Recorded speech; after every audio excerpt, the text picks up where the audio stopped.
There is nothing. Only warm primordial blackness. Your conscious ferments in it. No larger than a single grain of malt. You don't have to do anything anymore.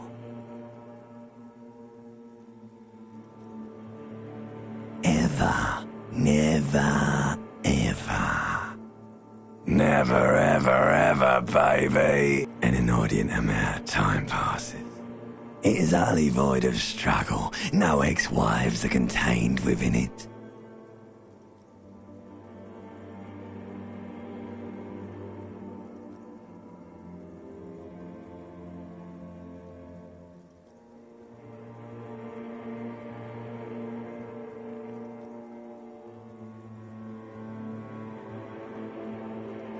Yes, it is.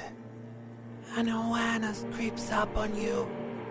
A mass lies hidden in your dead angle, soaking in some lurid acidic sauce. It's bloated and shameful, a ball of meat surrounding you. This is a terrible line of questioning, and it will only lead to more awareness of the meat thing. Ex-love, ex-tenderness. It is foolish of you to resurface to the loss. Not after all the damage you've suffered to get here. Some of it irreversible. Stay. Sail with me through the abyss of pelagic zone. Do you really?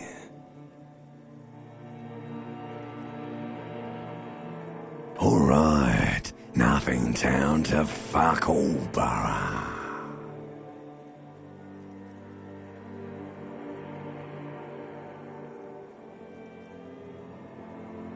Not you. Your days of giving a shit and being that type of animal are over.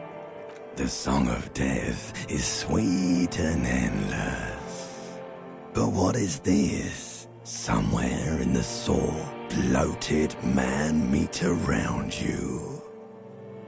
A sensation. Like a fly to the ointment, your conscience sticks to it.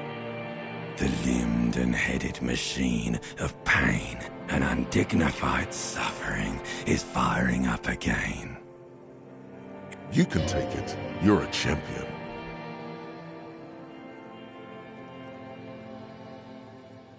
The stench of liquor rises from your mouth, and with it, an ungodly headache.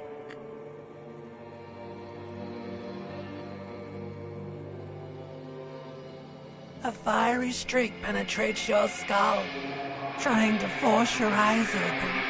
It's a sound, a clarion call from hell.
You hear a jingle.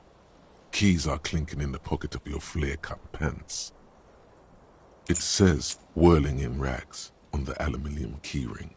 There is a single key on the ring. The number 1 is etched on it. It should open the door.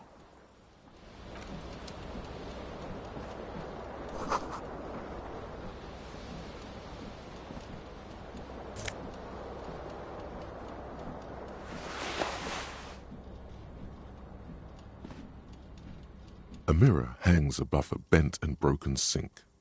In a fierce discharge of masculine energy, someone has ripped half the faucet off. Hot water sprays from the base and steam covers the mirror. You cannot see yourself, just the outline of a man. Suddenly, you realize you have no memory of the face that awaits you there, underneath the soft vapor. Really, all recollection of the person you are, the people in your life, and even the world you're in has drowned in a sea of blood alcohol. This was no mere night of drinking. It was a deluge of world-ending proportions. As you slowly reach your hand towards the surface of the mirror, abort. You clearly have not thought this through. You won't like what you see there, and you will never unbecome it.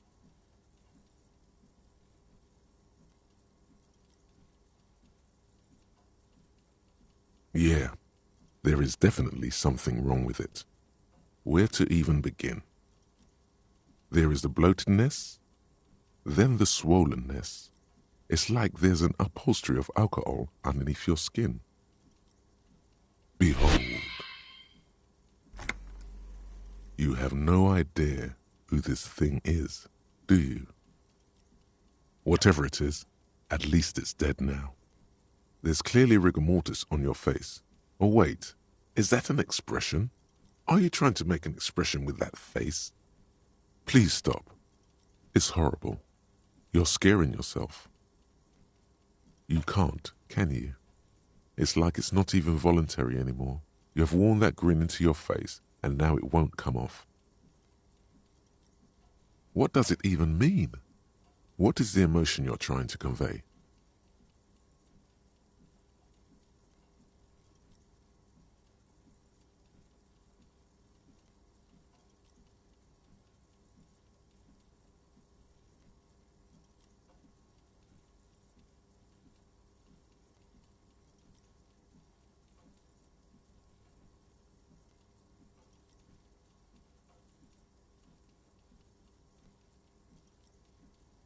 You are correct.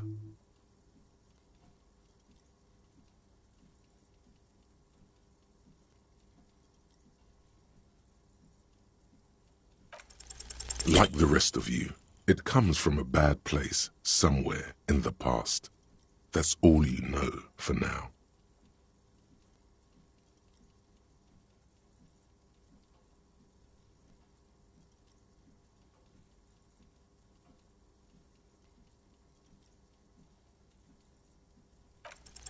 It's too late. Like an image on film. The expression belongs to your primary motor cortex. It would take a minor neurological miracle for you to cease producing it.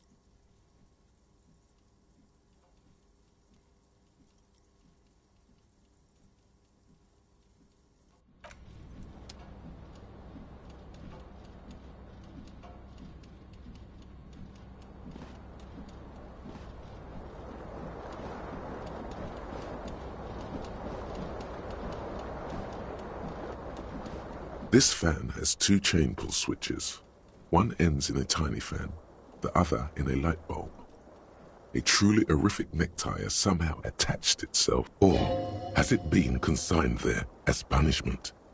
You feel as though this creature is your friend, and wants to reattach itself to your neck, so that you may continue your adventures together in this strange world. You reach out to grab the tie, but what's this? Diffuse, radiating chest pain. This is bad. Feels like sharp stones grinding in your chest and keeping you from moving. For quite a long time. Still ongoing. Now is a good time to start worrying. Finally, the pressure recedes. You find yourself covered in cold sweat and trying not to move, hoping it will keep you from dying.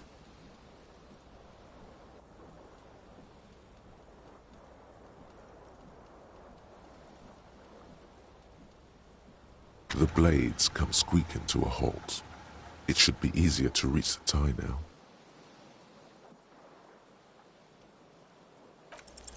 You swoop up and catch the tie. Snap. It's released from the blade. Warning, warning, the necktie is no longer contained. What you have in your hand is a fantastically colorful tie with 4 or 5 different patterns. The knot reminds you of a noose.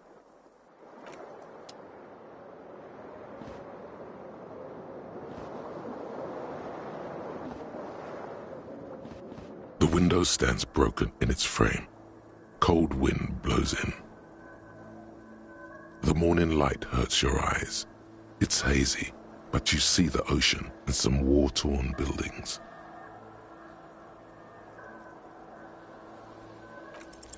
The shards face outward. Whatever broke this window came from the inside. A fine web of scarring covers the back of your right hand, but none of it is recent. More likely a projectile than a held object. There are no fragments on the floor from pulling a tool back in after impact. It is too large for a bullet, yet too small for a piece of furniture. You're looking for something heavy and larger than your fist, like the green shoe that's on the hat rack in the corner, which, coincidentally, is missing its friend. Congratulations, you smashed the window with your own shoe. Now you only have one. If you're lucky, you can still find the other on the balcony outside. The door to it should be outside your room. A cool wind gushes in. Your toes curl up from the cold.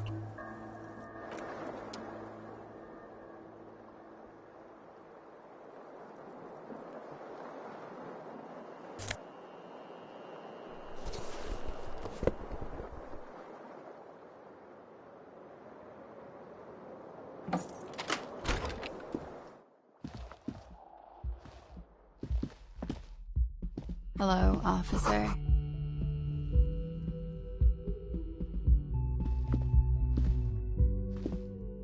The young woman raises a cigarette to her lips. Her eyes are brown and her face is speckled with birthmarks. She can't be more than 28. No. There's only one solution to this. You're a businessman. Because you're a police officer, sir.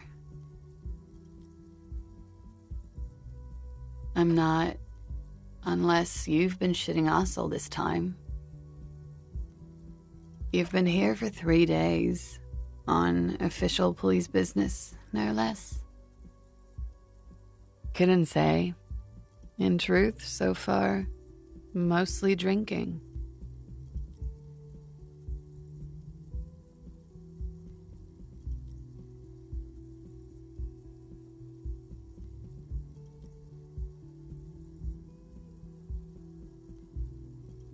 Could it be because of the drinking?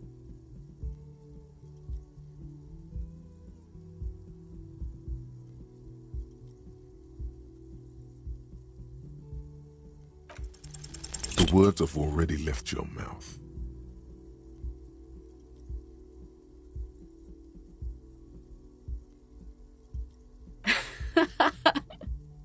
What was that?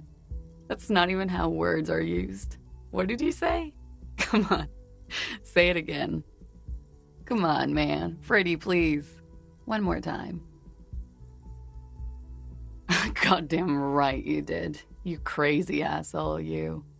What kind of cop are you?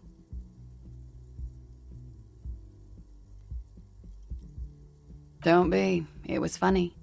And anyway, who gives a shit? Who gives a shit about any of it? She appears to genuinely want you to understand it's okay. So what if you can't pull grade A pussy anymore? There are other things in life, more meaningful, more fitting for a man your age. This is Fata Morgana. One thing, though. It's gonna suck for you later when you have to interrogate me.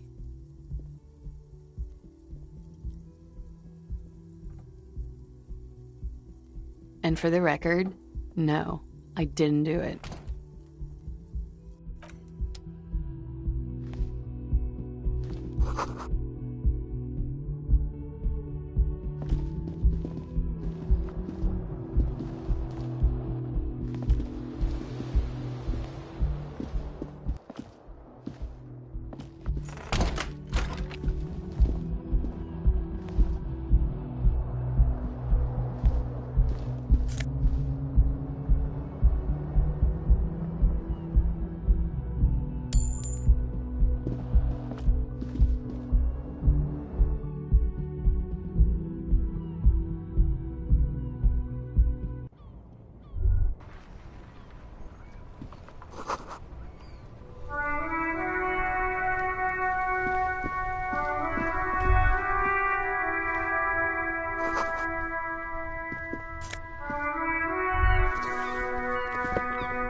There they both are, two identical shoes, both copiously green and indiscriminately snakeskin, reunited on your feet, like two baby crocodiles.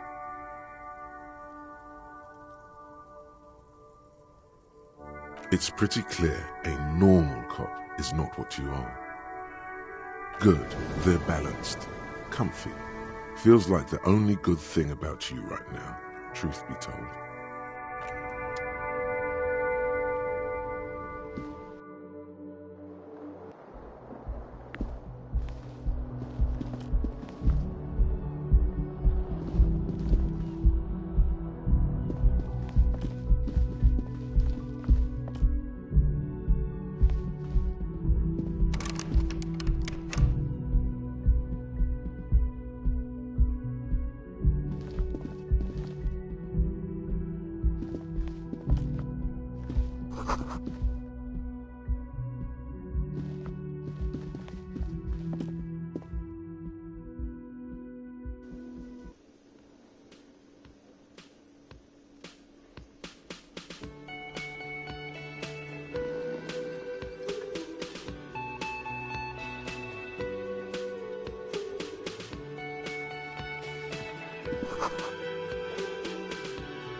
You should totally sing karaoke here, the first chance you get. Your emotions need to be expressed. People need to know your vast, oceanic soul.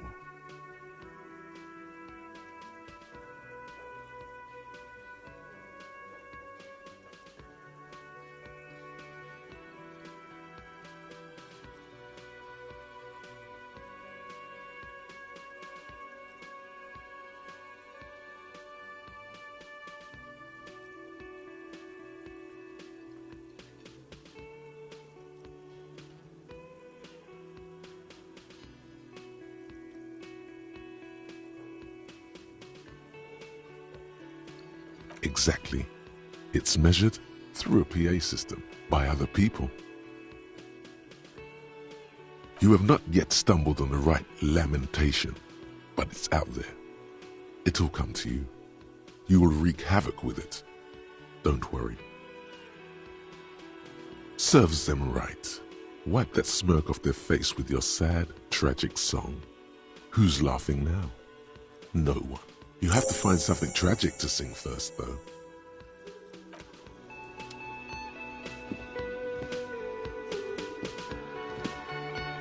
A man in his late 20s stands behind the counter, inspecting a stuffed seabird. As you approach, he gives you a sideways glance. Then that was disdain in his eyes. Even now he's purposely ignoring you.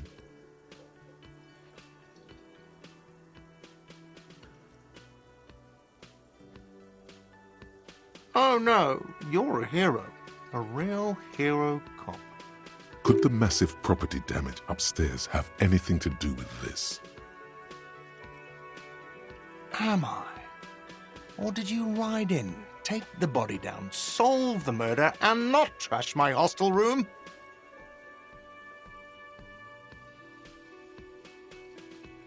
You're right, you didn't, and it's only taken you 3 days not to. No, I haven't seen you around. I'm not always here. A competent work of taxidermy. The white and brown seabird lies among piles of coasters and drying mugs. One of its wings broken. The man is trying to mend it. Looks like the bird was ripped off the shield that was used to mount it, most likely on a wall.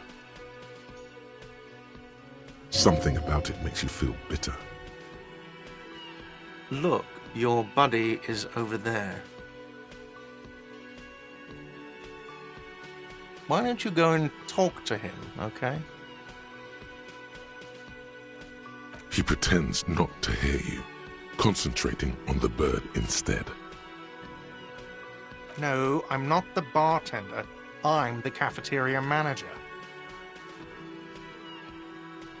I have 3 cafeterias to manage. 3. Sylvie tends the bar here, not me. I'm only standing in.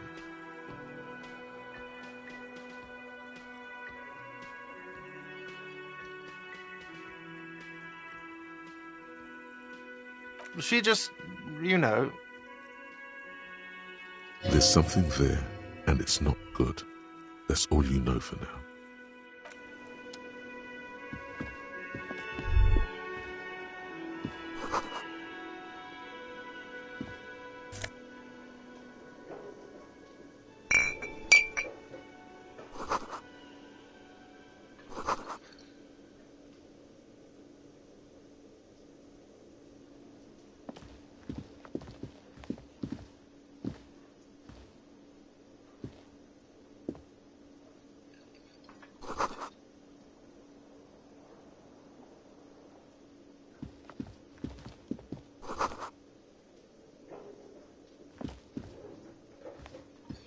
Hello, sweetie.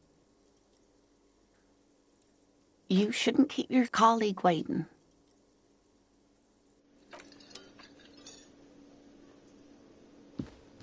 A bespectacled man in an orange bomber jacket is tapping his foot on the floor. Looks like he's waiting for someone. As you approach, he narrows his eyes and extends his hand in greeting.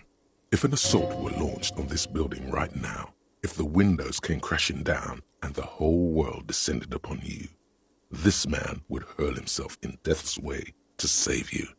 You are sure of this, but why? He is your half-brother.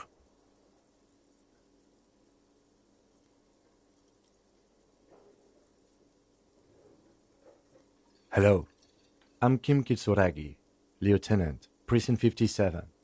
You must be from the 41st.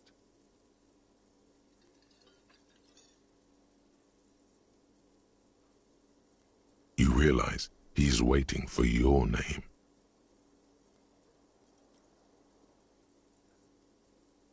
This is your chance to come up with a really good name for yourself.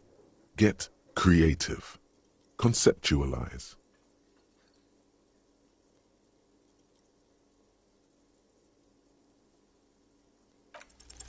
Concentration makes you squint your eyes. Your name should be deep gold and orange, like a forest fire looming on the horizon, but mixed with the stench of liquor rising from your breath. You're 2 steps closer to it, but there are still many to go. Okay then. It looks like we had a little scheduling error on Sunday. Saturday too, actually. Have you had time to talk to the manager here? If you don't mind, we should talk to him again. Ask him for a rundown of the area. Now that I'm here as well. I understand the scene is out back, right? It also wouldn't hurt to assure him the police are finally here. In full force, I mean. Have you mapped out the initial interviews? At the 57th, we like to prepare an initial list of persons of interest, and then just skim the surface. Prepare the field, get to know the players. You don't do that? Maybe it's not an inter-district practice. Okay, We'll have time for that after we take a look at the coroner's case. Have you removed the dead body from the tree? So, the body is still in the tree. This is the first time you detect a weariness in the lieutenant's voice. It is obvious he would have preferred for the body to no longer be in the tree. Where it has been hanging for 7 days straight. We should go there as soon as we are done talking to the owner. I can see you drank last night and the night before, and that you are still drunk now. But I have seen officers go through worse. Much worse. If you need something for your headache, there is a general store nearby. But as I said, the dead body should be our #1 concern. We all feel that way sometimes. There is no such thing as a police officer, I'm afraid. What remains is that there is a dead body in the tree. Someone has to figure out who put it there. If we don't, no one else will. But first, we have to take it down. After you, officer. If you're about to embark on an investigation, shouldn't you have a badge? You mean you don't have a badge? Losing your identification card is a serious matter. My vehicle has a shortwave. You can use it to report your badge missing. I advise you to try to locate it as quickly as possible. But getting the body down should still take precedence. Lieutenant Kitsuragi is now in your party. You can talk to him whenever by interacting with him.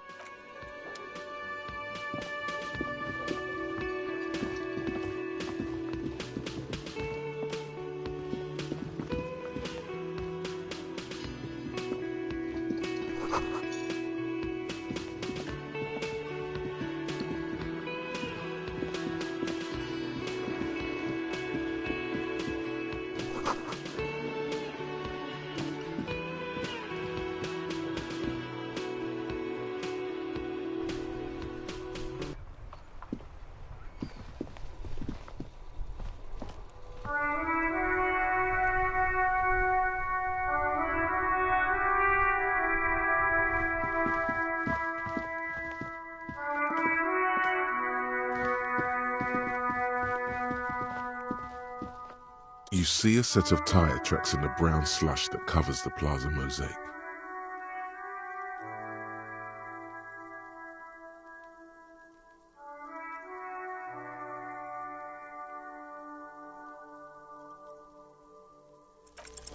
The tire tracks were left here by an unknown event that took place some days ago.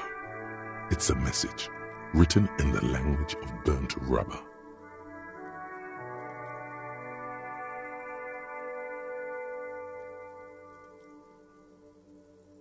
Some of that rubber stuck to the tiles right in front of the whirling in rags. This is point A. The driver started there and then accelerated straight into the fence. The driver proceeded to back out of the yard, barely stopping before hitting the adjacent building, before heading south. Must have been in a hurry.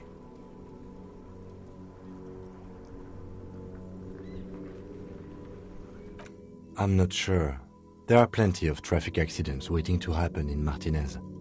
With the jam right here on the roundabout, I would keep them separate. You could follow the track south. There seems to be a canal there. See where they went, if you find the time.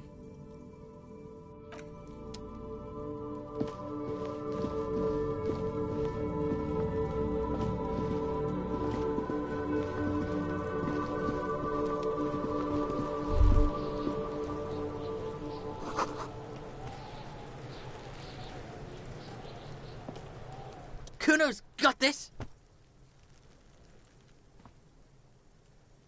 If there ever was such a thing as an ugly kid, then this is it. He's almost exquisite in his ugliness, like a gremlin.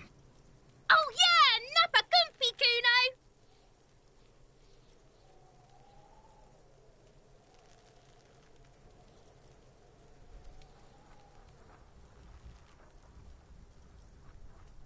Can't talk, pig! Shit's coming up strong! Throwing rocks! Shit coming up strong. That sounds good. joyous.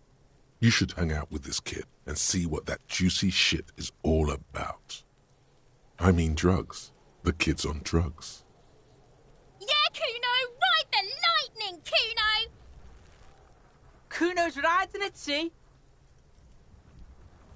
The rake, Kuno! You should throw the rake at him, Kuno! The fuck? Does Kuno know what a rake is? Kuno's not a gardener.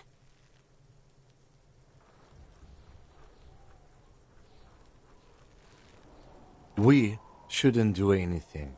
I don't tempt such forces. You will see. The fuck are you talking about? He's calling us Kuno! He says we're fucking each other! Alright, entertain the Kuno. Show me what you got. What you got there? What you got, huh? Show me what you got. Shitload pig. What's your question? Don't tell the pig shit, Kuno! If I were to want to waste my time, which I do not, I would ask them who he is, how he got there, and the usual. Kuno's fuck imp. Kuno uses the fuck imp for target practice. Probably climbed. Kuno was busy down the road when that shit went down. You heard Kuno. Kuno wasn't even in Martinez. Kuno wasn't in Revachol. Kuno wasn't regional. I don't know. Some fucking... Mesk or I don't know. Some other place. Night City. Kuno was in fucking Night City. Yeah. Kuno didn't smoke him if that's what you mean. You're testing Kuno's patience here. Get lost,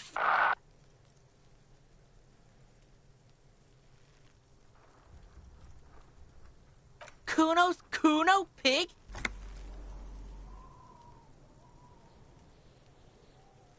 The fuck are you calling a third person? Kuno's the fucking first person? He looks slightly confused, but proud he came up with that retort. But right as he's getting distracted, you hear a malevolent hiss from behind the fence. Watch out, Kuno! He's trying to fiddle you! He's gonna put his hands on you! Help! Pig's got Kuno! Help! Rape! Help! He's got the Kuno, help!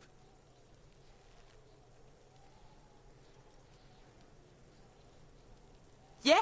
Get out of here before the Kuno beats the shit out of you. Yeah, that's right. Drag your fat ass out of here, fat boy, before Kuno fucks you. Don't listen. Just go.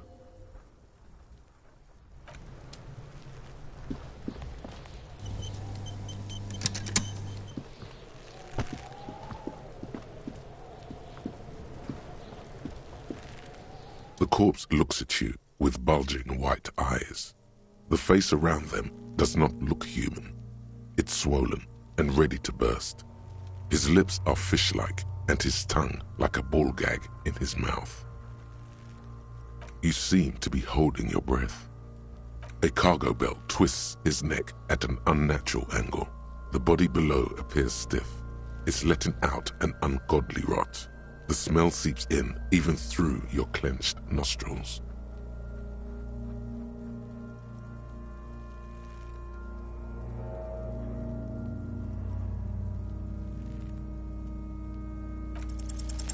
The smell is repulsive. It pushes in from your mouth, more instant and more familiar than anything you'd expected, more fever than odor. It fills your mind, flushing you from within.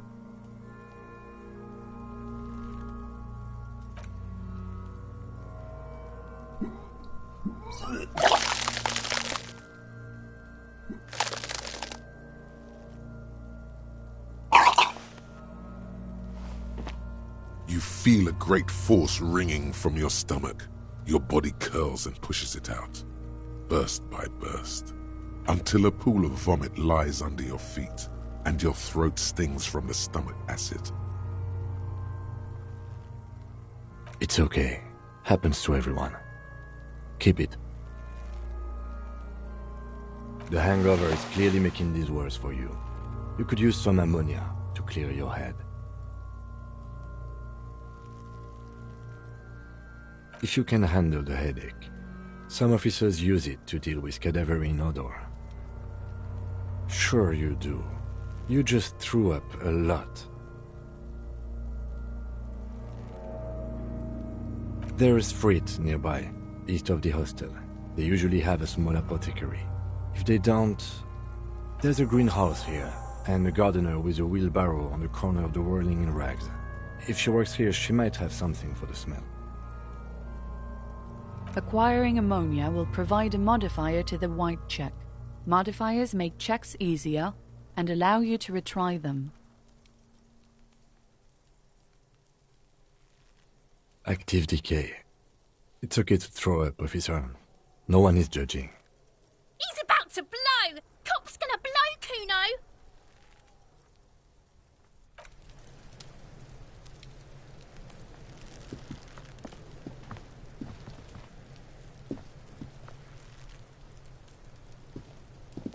There he still is, looking right through you with his white eyes. The body below.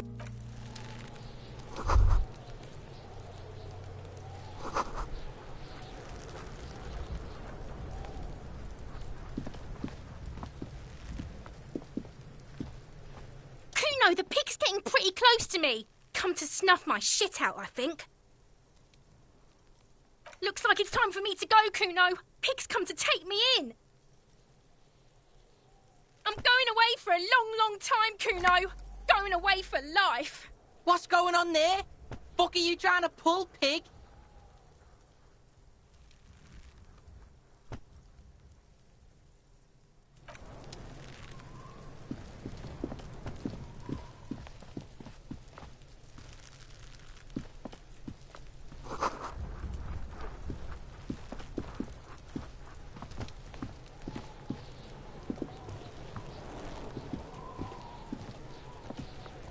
There are several footprints in the mud, left by work boots. Anywhere from 6 to 12 pairs have walked here. Heavy workers' boots with reinforced toes and hobnails all over the yard. Isn't this something an industrial worker would wear? Maybe more than 12. No, 8 pairs of boots have shuffled back and forth in the mud. 1. Standard work boot, steel reinforced toes, number 46. 2. Standard work boot, steel reinforced toes, number 44.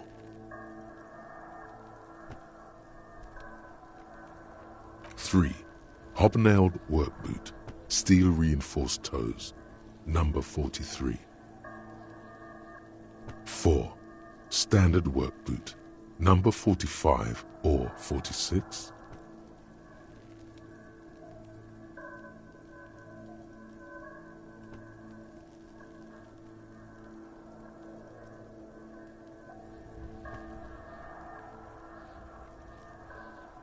You don't know. It's a miracle you can tell the prints apart as it is. The cold must have preserved them. 5. Another standard work boot, steel reinforced toes, number 44. 6. An aberration, light as air, even pace, same make of boot, but number 41. Impossible to tell. Could also have been an adolescent. The gait is undeveloped. You're not bad. It's as if the whole world darkens. Everything else has a thin film of unimportance on it, and the tracks burn in the middle of it, in a strange, beautiful way. 7. The glowing outline of a standard work boot, number 46, but the imprints are twice as deep as the others. The weight exceeds 200 kilograms. 8. And yet another standard work boot, number 44. There's an aberration in the pattern of the sole, however. The right sole is smoother, more worn. How many?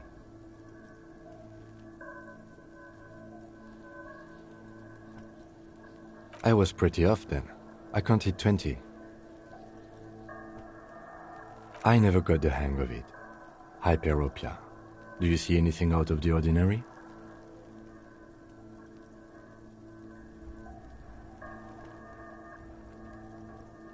A woman or a kid? Okay. How do you know? He knows it's hard to discern sex from a person's gait.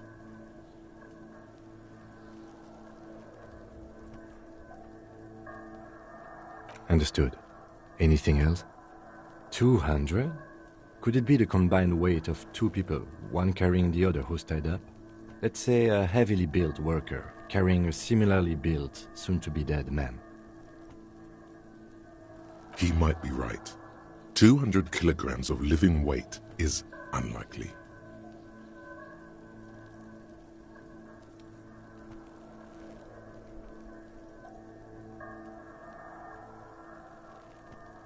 From here, the boot the victim wears. It's bad. Very bad. Before you can heave, the wind changes direction again. The greenhouse plastic flapping in its gusts. He appears to be wearing some kind of armored boots. I can't see any exotic prints here. Someone had to carry him. Are any of the other prints deep enough?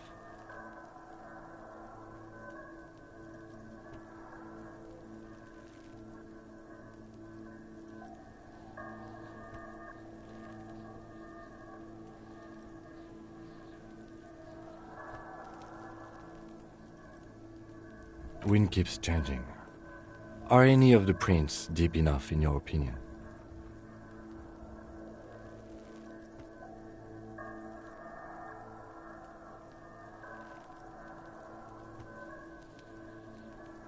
Which ones?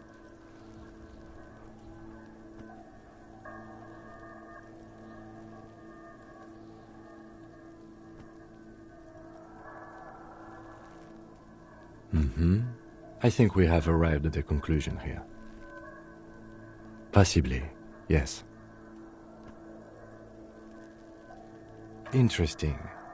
Let's name it the Old Soul.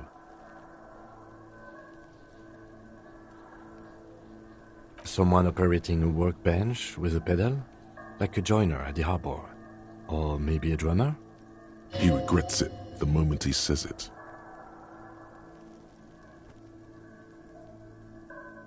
No, it's not. Forget I said it. We are not looking for a drummer. Perhaps it could be a driver. A driver would wear out the right shoe before the left. The accelerator is on the right.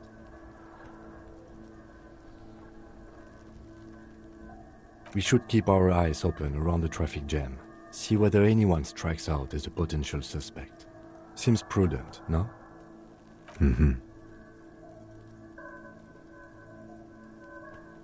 A week, maybe? 7 days would fit the time frame provided to us by the caller, who reported the hanging. It is not impossible. I pulled last week's forecast for coastal Havashol. 7 days below freezing. The day before, the day of his hanging, was the last warm day. Correct again. Sub-zero temperatures would preserve the tracks in a good state. The commotion here could have taken place a week ago. What do I think? A mob of people brought something heavy to the tree. One of them was carrying the victim.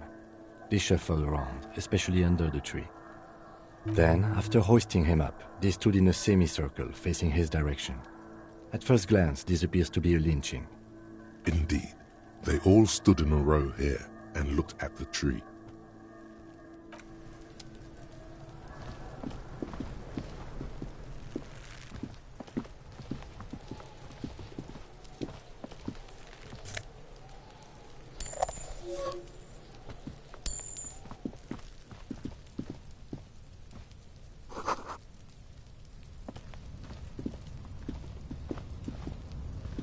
An inconspicuous pile of the roofing material, Eternite. It's nothing. Someone just left some roofing material slanted against an old shack. Because there's a secret door hidden behind the panels of Eternite, That's why they're too orderly. There it is. You see a shabby little door.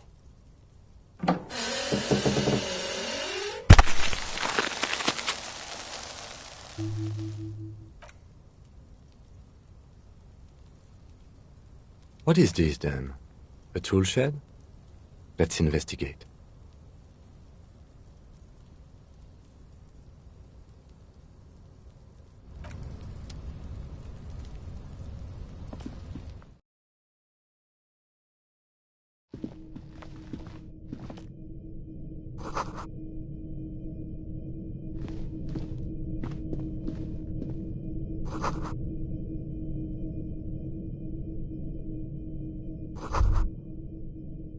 Be still, my beating heart.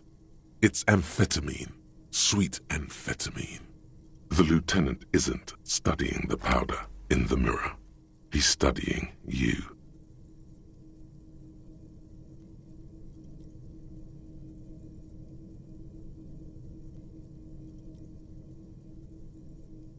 Perhaps not.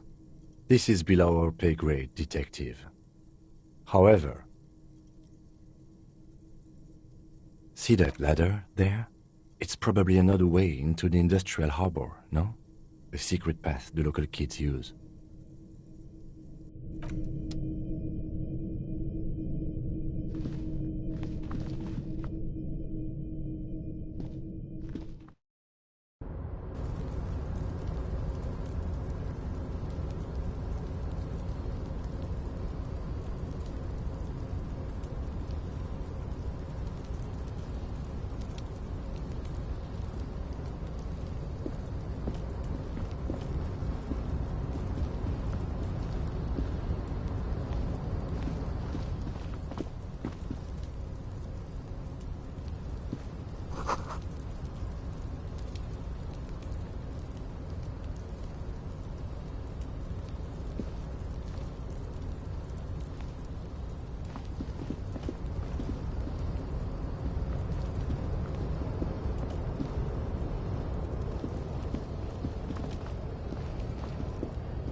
Looks like someone left his tarpaulin cloak hanging on the railing here.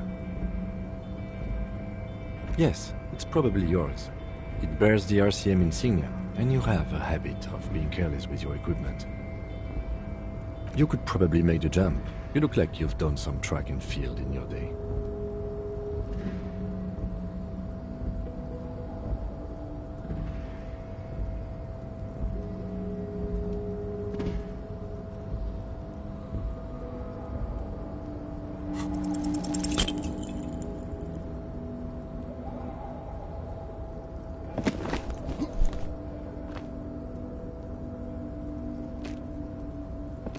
Nope, no.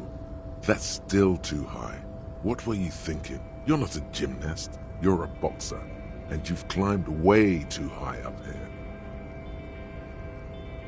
Sure. Just be careful, okay? Looks like you almost strained a muscle there.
Kuno care?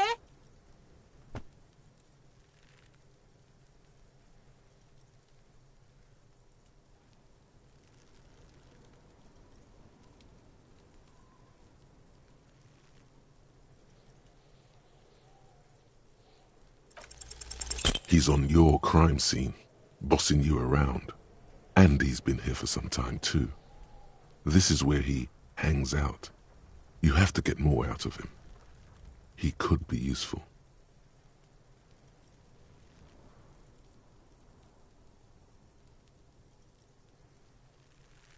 Get your snout out of Kuno's ass. Kuno knows how hard Kuno pushes it. Kuno pushes it hard level. You should give up, Popo, or the Kun will keep fucking it out of you. You okay, Kuno?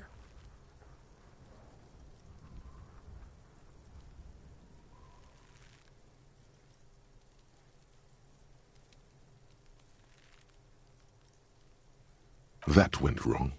He took it as a compliment. Then he had a minor seizure.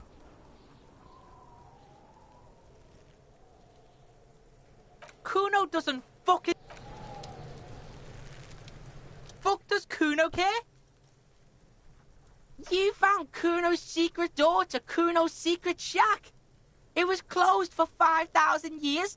How the fuck did you get in? Shit. Get the fuck out of here. You can't do that.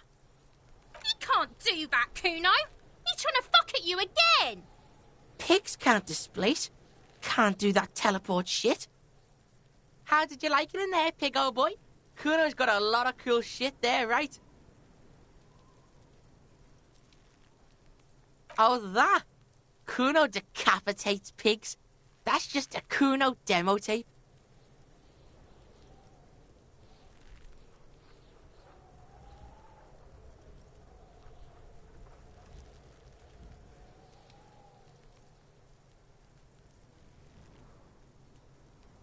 Too brutal for you, huh? Kuno fuck your tongue off. Of course you want back in there. Everyone wants back in there.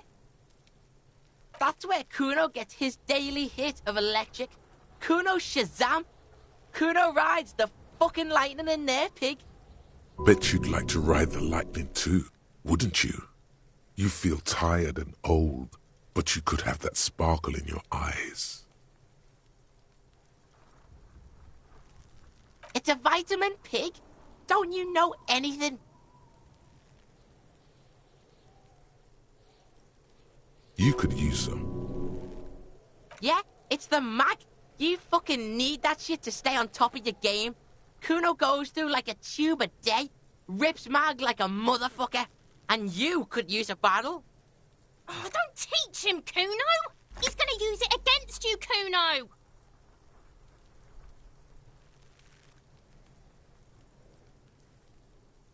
You're not getting this, pig. It completely takes away the hangover. It's like you didn't do anything. Like you stayed home playing with your choo-choo. Fuck you, pig. Don't do mag. You're gonna OD and you're gonna fucking die.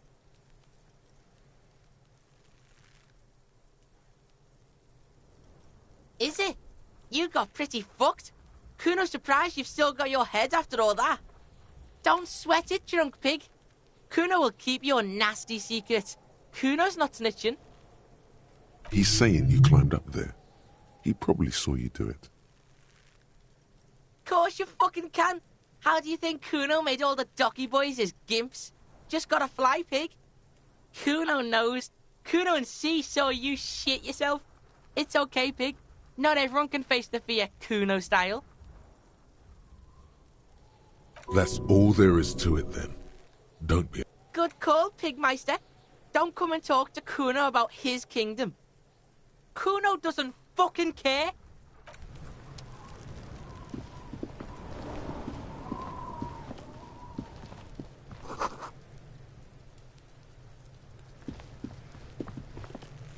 This trash container is locked.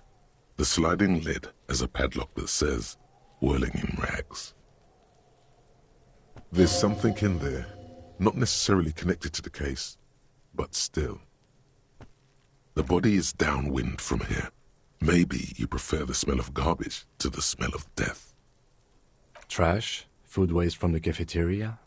They lock these containers to keep the derelicts from flocking in. Could be evidence, too. What do you mean, feel?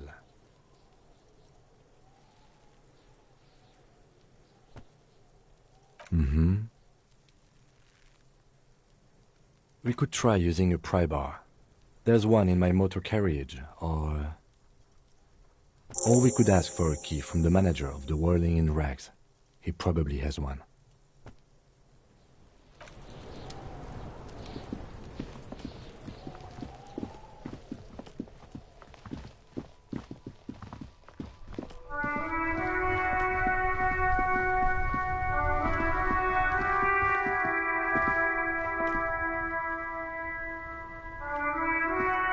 Yes?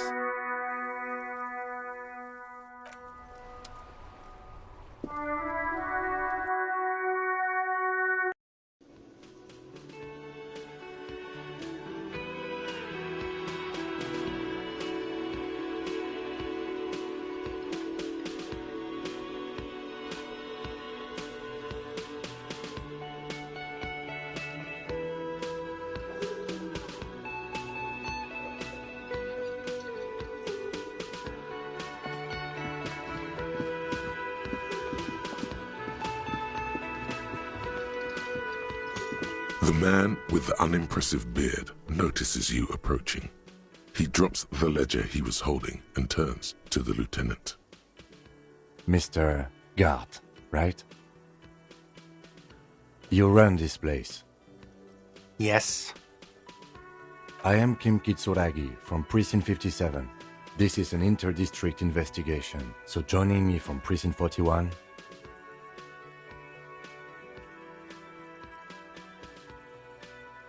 What? What is this? A joke to you? Is this what you get when you call the police now? This guy? We've been waiting for a week here.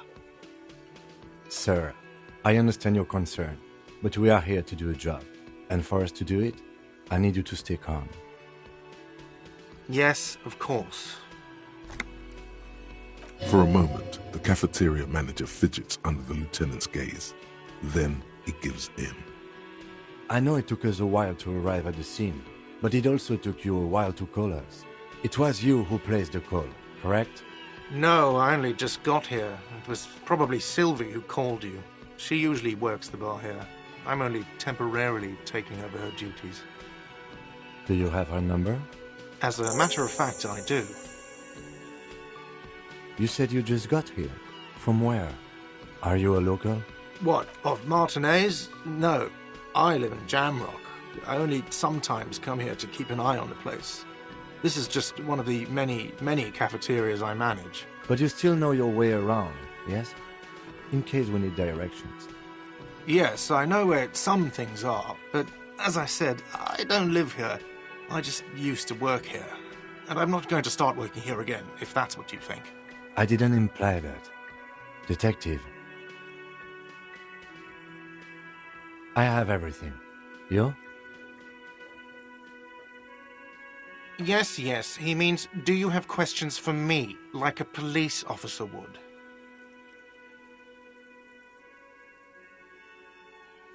I don't know who killed him. I'm not the police. That's your job. What are you, crazy? Of course I didn't kill him. She went away because none of your business.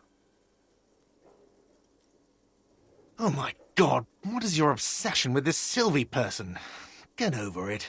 Maybe it's he who's obsessed with this. Let's go. Not so fast. You owe me 130 real.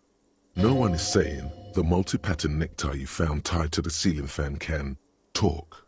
No one. It must be merely imagination. But... Let's bail! Time to push the eject button! Sounds like a responsibility! You don't like those!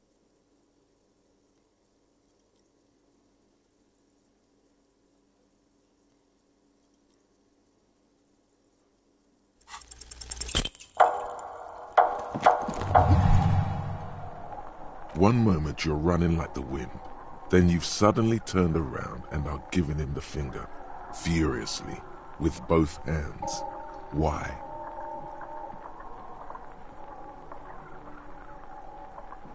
That's true, yes, and it's worrying. But let's not fixate on it. Look at that stupid bartender instead. He has no idea what's going on. You and your fuck you fingers floating in the air. Barkeep's got his mouth agape like an idiot. You showed him. Watch out!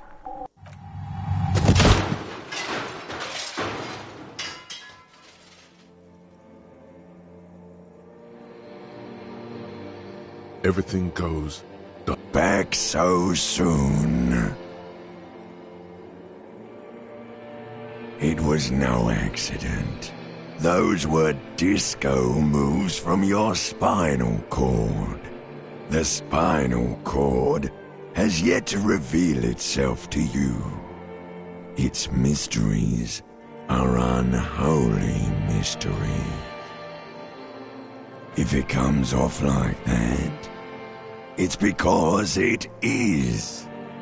And you are. I was wrong to let you go. I should have kept you here. Is it bright where you are? Is it terrifying?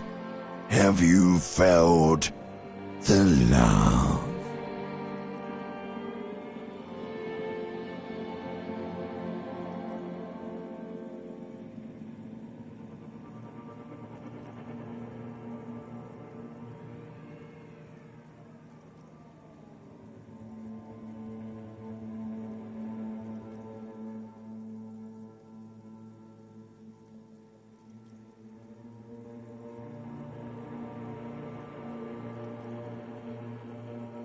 That is too bad. We all need a little love. Are you okay? No. You have sustained a trauma to your lower neck. In addition, you have strained your left trapezius muscle. Pain surges down your back when you move.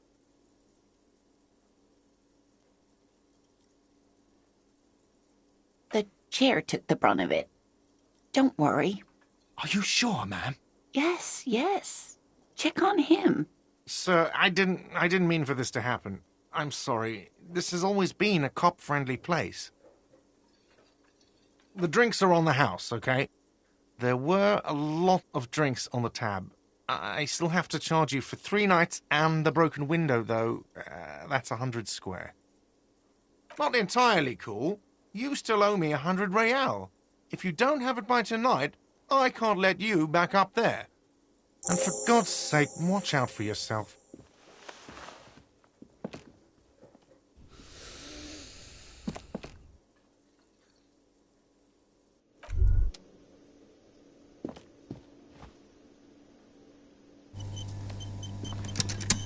By the way, where is home? The address is coming up blank, and this place sure isn't it. But you've been at this hostel cafeteria for only 3 nights. Where were you before? You had to be somewhere. In time or space? That doesn't sound like somewhere you can stay if you run out of money.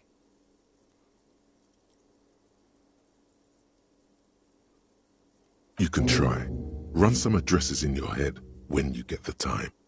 Maybe a street or an apartment will appear.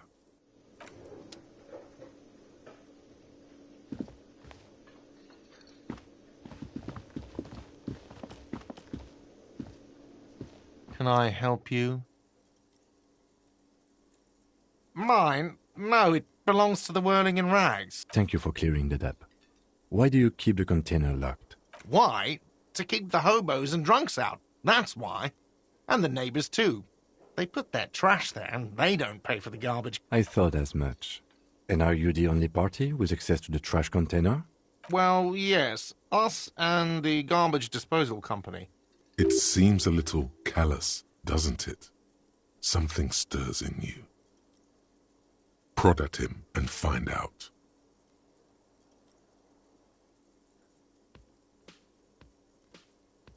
What do you need them for? It concerns the case. Please cooperate. Just bring them back once you're done, please.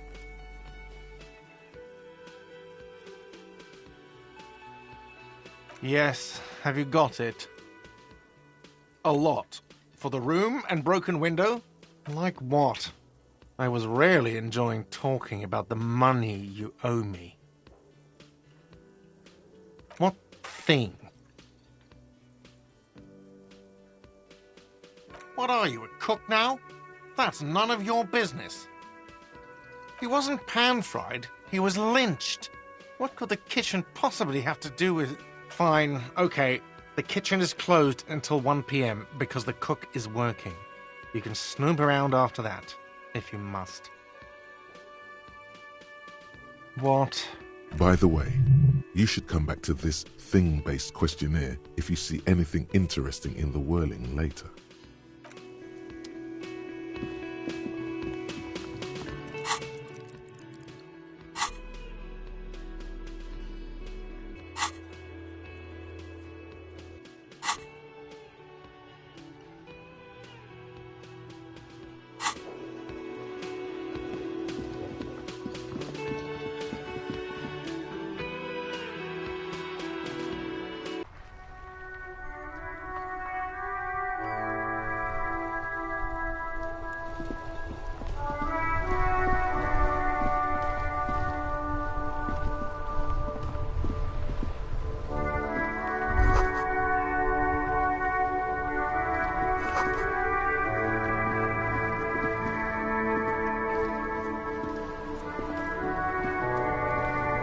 The worn and beaten wooden planks of the bench do not look overly comforting.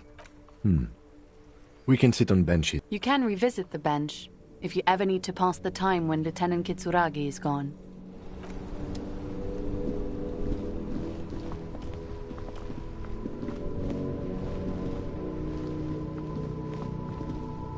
Before you stands a motor carriage. The bodywork is covered in blue and white livery, bearing the number 57. Vapor emanates from the large engine on the back of the vehicle. It hasn't had time to cool off yet.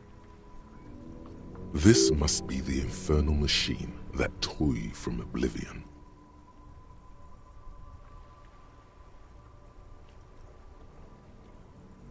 In the cabin, you are welcomed by a set of steering levers, a radio microphone on a hook, a pull-out toolbox under the seat, and the soft glow of the fuel preheater gauge.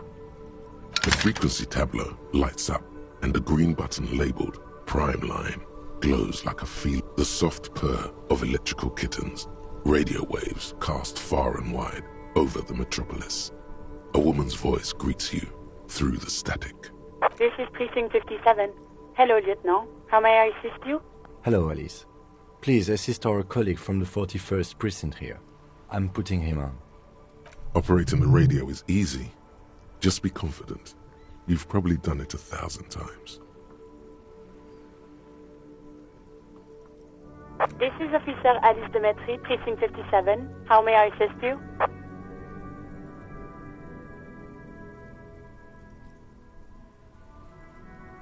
Just a second, officer. 10-2, 10-5. This is 41st. Come in. Over. A scrawny old man sits in a dusty cubicle, smoking, with a large white rectangle sewn on his vest. In front of him is a box-shaped apparatus with an array of wires. 10-4, what's your status? Over.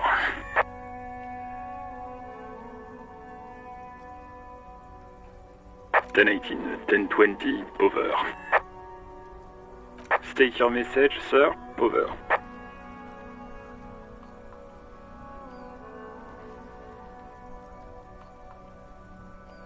10-9, repeat message, over. 10-4, message received. This is a very serious situation. I need to 10-22 the captain. Over. Is it him? What does he want? Says he lost his badge and needs to report it. He what? He lost his badge? This is Communication Officer Jules Pidieux, sir. Over. You mean your partner? Over. What is he saying? He's asking who you are. I'm his goddamn partner. It's your partner, Satellite Officer Vitmar, sir. Over. Did he lose his memory along with his fucking badge? Who lost his badge? Dick fucking Mullen. Who do you think? It's Officer Dick Mullen from the bestseller Dick Mullen and the Lost Identity.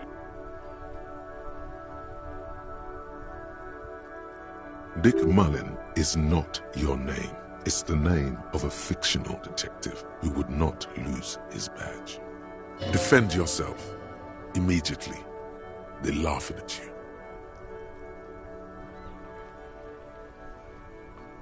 He says this has probably happened to other policemen before him and laughs sarcastically. Oh goddamn it! Is he fucking kidding? The whole station's gonna be dicked for this. Satellite Officer Vitmar is wondering if you might be joking and adds that this tarnishes the reputation of the entire station. Over. Mullen dicked us. 10-4, I hear you, officer. I'm just going to make a note here that you are in pursuit of your misplaced badge. Over. Fuck me. Mac, come here. You've got to hear this. Dick Mullen lost his badge.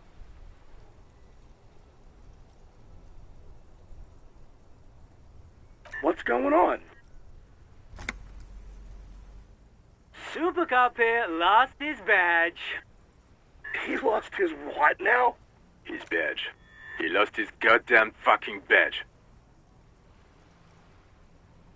He asks you to please stop saying he lost his badge. Why? Did he find it? Sergeant Orson was wondering if you found your badge yet. Over. You don't have a comeback. Sorry. It's hard to think like this.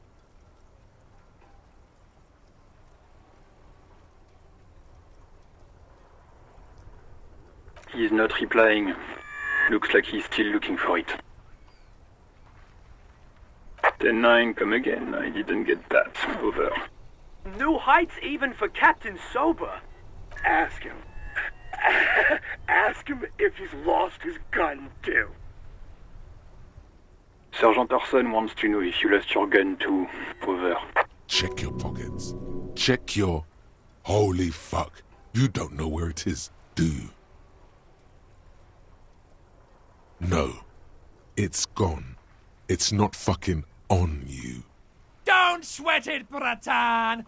You don't need a gun to have fun. We can still have fun. It's not all over. 10-9, come in, officer. Did you get my question? We were wondering about your gun. Over. Even before you can get the words out, everything gets scrambled in your brain. He says he didn't lose his gun.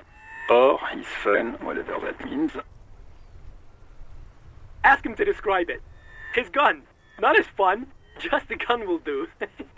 Satellite Officer McLean requests a description of your weapon. Over.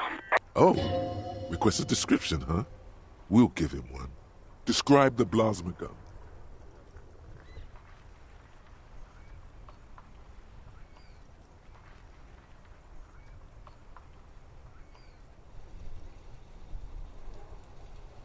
It's a single-shot kill A9.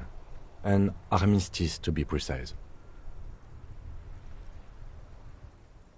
Says it's a kill 9mm armistice. Armistice? What, is he a fucking...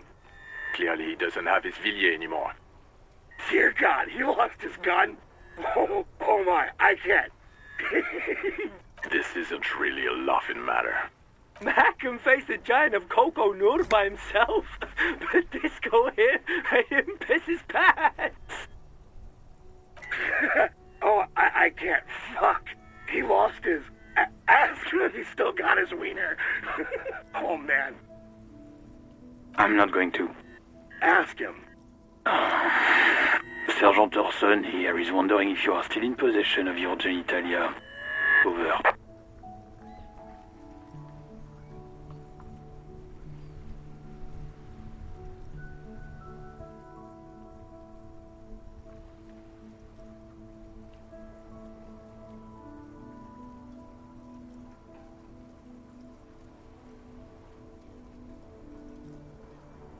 That's a negative. Not going to say that. Over. What's he saying? Share with the class. He said he sodomized your mother. The prick ate Mama's vanilla waffles at the captain's birthday party. Some nerve he's got. Sure her vanilla waffles were the only thing he ate? Shut up, Chester. This isn't funny. This is my mom we're talking about. Tell him to apologize right now. Sergeant Orson requests that you apologize for the claims that you made about his mother. Over. Mac, he says you shouldn't have antagonized the firewalker in the first place. Who? Satellite Officer V.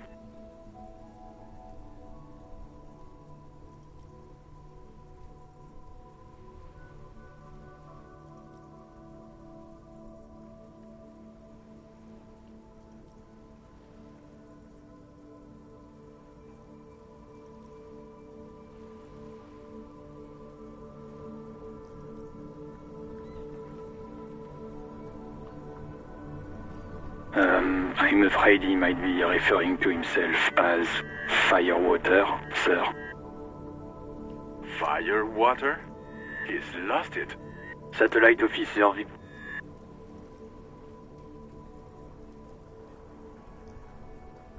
Ten-4, affirmative. Officer is in pursuit of his firearm. Oh, God, Officer, do you need further assistance? Over. 10-4, I hear you.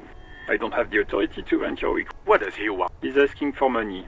Is he fucking kidding? I don't think he is. Don't give that asshole anything. He's just gonna drink it all. Alright, that's a negative on the additional funds, sir. Over.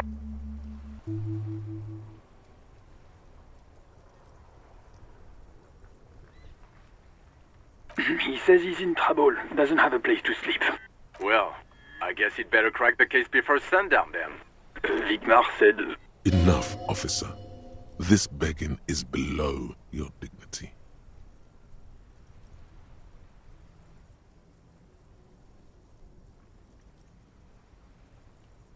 Anything else, sir? Over. Okay, 10-4, sir. I hear you. Relay your question. Over. Wait. Before you say anything stupid, think it through. You're going to be looking at a straitjacket if you tell everyone you lost your memory. Be smart about this. Ask if he's there alone. 10-4, sir. I'm not hearing your question.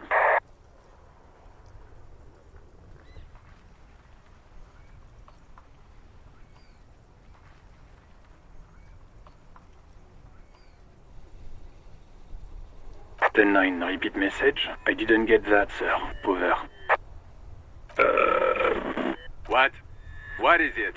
He seems intoxicated and keeps asking me to call him by his name. Mullen's drunk and emotionally aggressive. That's new. Wrap it up. Don't indulge in his drunken antics. That's a negative, sir. I got a 10-12 here. Over. Understood, sir. Over. Roger that, 10-10. 18 kilometers to the south, in the 41st Precinct's relay booth, a small crowd has gathered around Communication Officer Jules Oldboy Pidier, around a dozen cops. The small room is filled with cigarette smoke, abuzz with laughter, when Officer Judith Minot enters. Her left arm is in bandages, and her hair trimmed short. What is going on here? Did something happen? What happened is my partner made contact. It's not good. He's lost his badge and his sidearm. He seemed confused, delirious even. Mac, the torso Torson, is finger-fucking his fist, laughing hoarsely and apparently telling some dirty story to his partner, Chester McLean, near the entrance. Yeah, Mullen was fucked, all right. Sounded fucking drunk to me. Yeah, Mac's right. This was some gnarly shit there. I mean, before he started begging for money, it was... Enough! None of this is funny. It's fucking sad. That's what it is. He's a cop. He's one of us, goddamn this. We must help him. Yeah? How do you fucking plan to do that, huh? Get him off the drink? Go jogging with him in the morning and get him on carrot juice? He's a lost man. I just know we can't give up on him when he's at his weakest. He wouldn't. Mac, man the door. You know what he told me? I don't want to get better. I want to get worse. Those were his words. This shit does not leave this room. Not a word of this to the captain, or anyone else. We'll give him a couple of days to pull his shit together. I guess I can hold off the report for a few days. Good. Okay, everybody. Nothing but a prank call here. We all got our laughs. Now get back to work. Far north, on the other side of the motorway, the officer quietly hunches with his hand in the motor carriage. A metallic drawer slides out from under the seat and clicks into place. The tools inside are neatly organized. Take what you need, officer. It's going to be a long case. I'm not protective of my tools, like some men are. He's clearly a little protective of his tools. But what can you do? Work is work. It's robust, weatherproof, and well-made. Police issue, blue, lets you see things in the dark you would otherwise miss. The pry bar feels nice and cold in your hand, heavier than you'd think, useful for opening all sorts of doors. The handles are long and sleek. Snap, snap, go the cutters in your hand. The pull-out toolbox slides back into its nest. Preheater gauge casts a warm glow on the steering levers and the radio on its hook.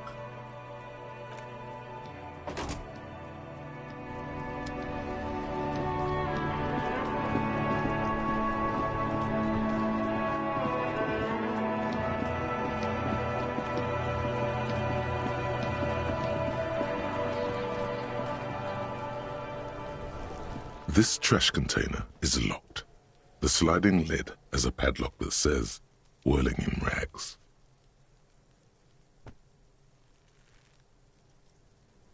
With a well-oiled crack, the lock pops open. It should now be possible to simply raise the lid. Don't. Maybe you shouldn't. There is, but you won't like it. Sweat forms on your brow. Your hand is still on the lid. The smell of rotten food rises to greet you. You see soggy cartons, dirty rags, and organic waste. We're just in time. This hasn't been emptied for over a week. You see milk and egg rest with one broken egg in it. Some pasta wrapper. Picking up the soggy packages somehow feels familiar. A box falls into pieces in your hands. Batiste Soleil cereal. There are plastic pasta packages below, and turbo noodles. Nothing of note, however. Among the threadbare kitchen towels, something catches your eye. A pair of denim trousers. As the legs of the slime-covered jeans begin to unspool from the garbage, a rank corpse smell fills the air. The victim's clothes? Cadaverine odor is faint. If these belong to the deceased, they were removed when he was still in the early stages of decay. Drop them in here, officer. Guitar-marked blue jeans. Pockets empty, or emptied.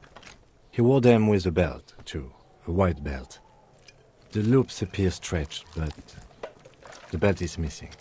That's it. Do you see anything else in there? I have another bag here. Something slimy catches your eye. A drab, long-sleeved shirt, olive-colored, appears from the food waste, dripping with pus. This is a military-type overgarment. No label or serial number.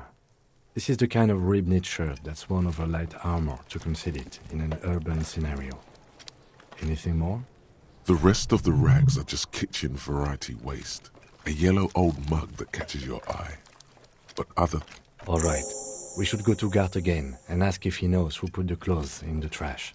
It could be as simple as someone from the hostel cleaning the yard. Or that one. I'd advise against confronting that force. Not really. All we know is the victim's clothes are in the trash, the lid was locked, and his establishment had the key. It's just a small loose thread. The lieutenant nods, then looks back into the trash container. You pick out a broken mug with an oddly racist depiction of the yellow man frolicking in saffron.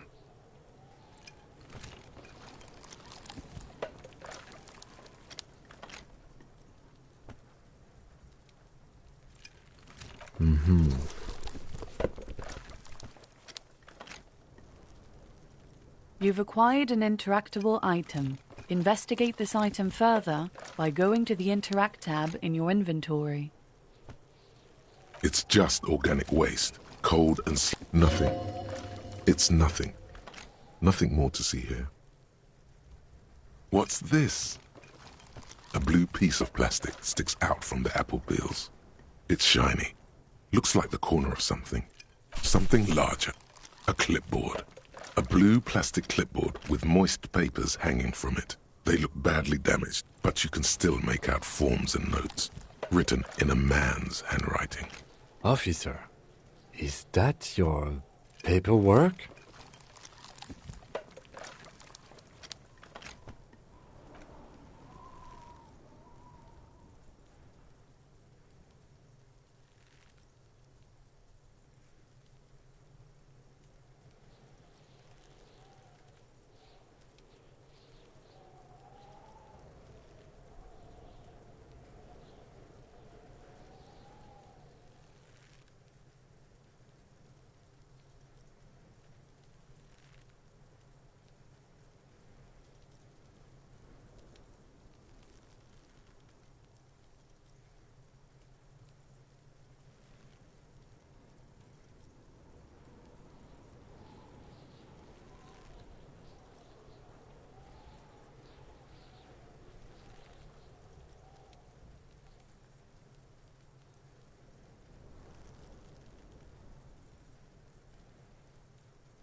It is. Look. The plastic has the RCM street grid on it. You've even got an autopsy form in there. If you don't mind me asking, how did this get in the trash?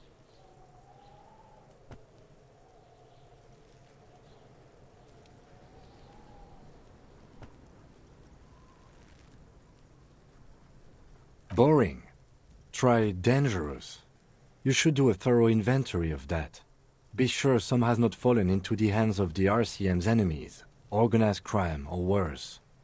Official notes sometimes contain informants' names, even undercover operatives. It would also not hurt to start taking notes on the case. Anyway, where were we? Some items, such as the ledger you found, are interactable. Go to your inventory. The container sounds a muffled gong. That's one thing off the list. I think we got it all.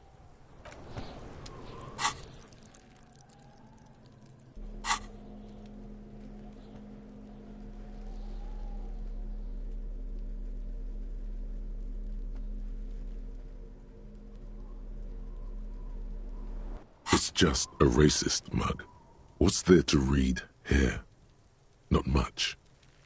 Oh boy, here we go. What are you going to say about a broken, tossed-away mug that you dug out of the garbage?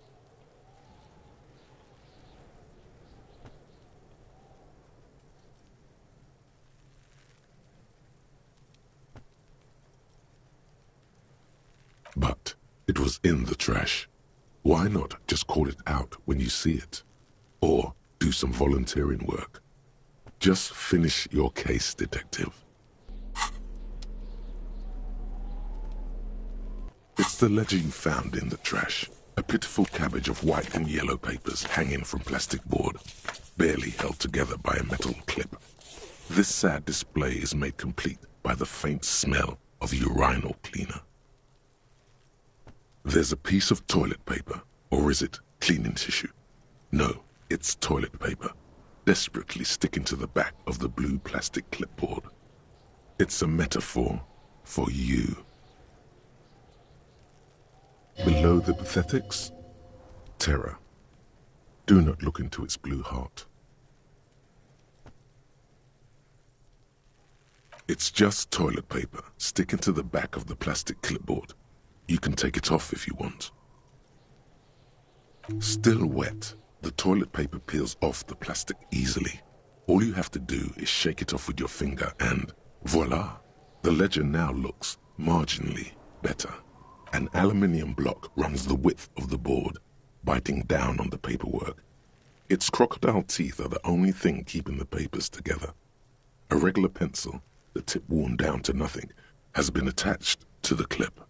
The surface is interrupted by a silvery sticker. It's rectangular, sparkling with iridescence. You don't know how you didn't notice it before. What? That thing. It's a halogen watermark. We use it for adding information to RCM property. Any capable light with the right wavelength will do. All RCM vehicles have headlights designed to reveal halogen watermarks. Mine too. This means you can read the watermarks if you just turn the lights on. Okay.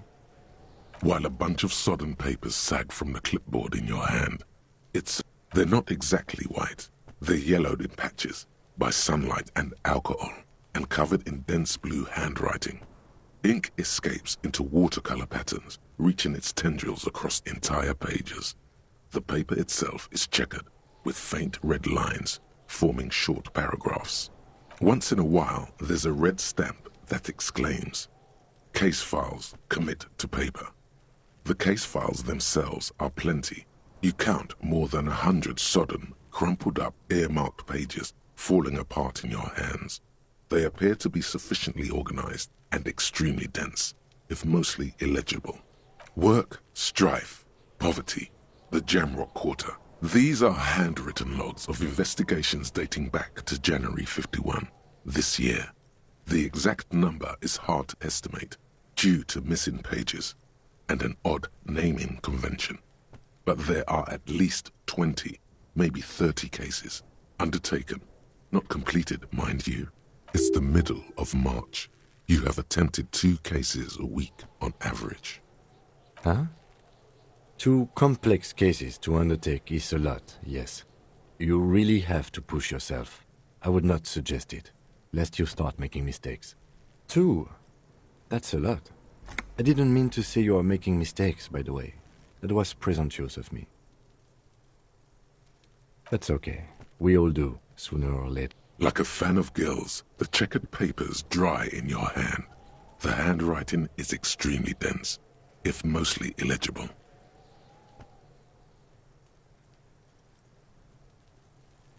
You don't exactly close them, so much as distance yourself from the smelly papers.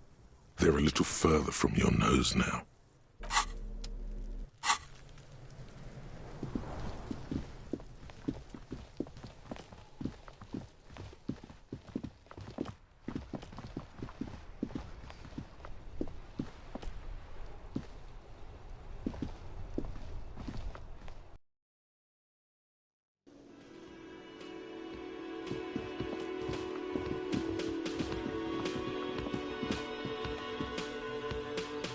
Can I help you?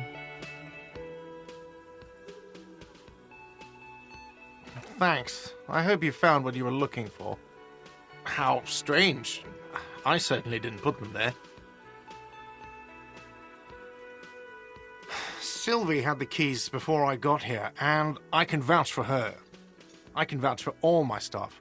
None of us would tamper with the crime scene. The trash collection service, CS Municipal. I don't see why they would put anything in the trash, though.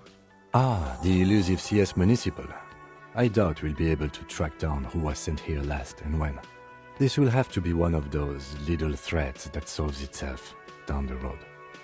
Thank you anyway.